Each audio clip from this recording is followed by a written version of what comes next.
Under investigation sa ngayon ng OKC Thunder sa kanilang laban versus Spurs dahil mayroong 10 players ang umupo dahil sa mga samut-saring injury. Kabilang na sina Chet Holmgren at Shai Gilgeous-Alexander.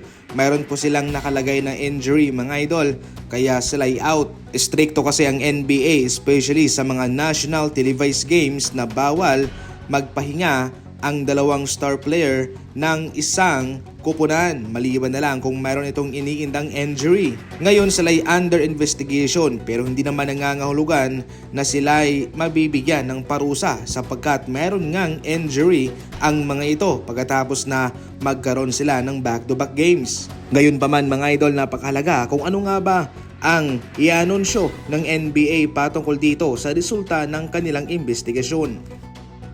Matagumpay naman ang ginawang operasyon kay Jimmy Butler. Ayon nito sa Golden State Warriors sa kanilang ibinigay na impormasyon. Sa ngayon ay nagpapagaling na siya, nagsisimula na ang kanyang recovery.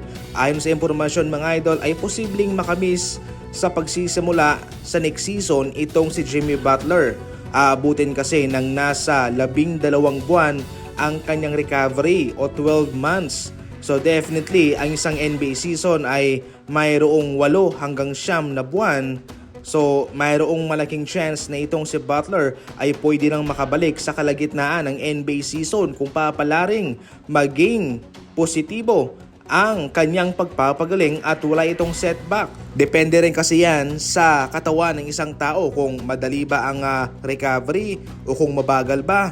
Pero somehow mga idol kay Jimmy Butler na kilala bilang isang matibay na tao at masipag naman sa pag-alaga sa kanyang katawan, totally ay hindi po magtatagal at siya ay makakabalik din naman kaagad sa aksyon. Siguradong maraming multa ang kakaharapin ni Isaiah Stewart, Bridges, Diabate at si Jalen Duren. Pero mas malaki itong kay Isaiah Stewart mga idol Siya ay nasa bangko, wala siya sa loob ng court. Sinugod niya itong si Bridges kaya malaking multa ang kanyang kakaharapin. Bawal kasing umalis sa kanilang bench ang mga players. Yung mga coach lang ang pwedeng umawat, pati yung mga players na nasa loob. Pero itong ginawang ito ni Isaiah Stewart ay nagpapakita lamang kung gaano niya kamahal ang kanyang teammate na kahit na siya magmulta man ng malaking halaga ay gagawin niya yun para lamang makabawi man lang sa kalaban nito. Si Bridges ay kanyang sinugod mga idol.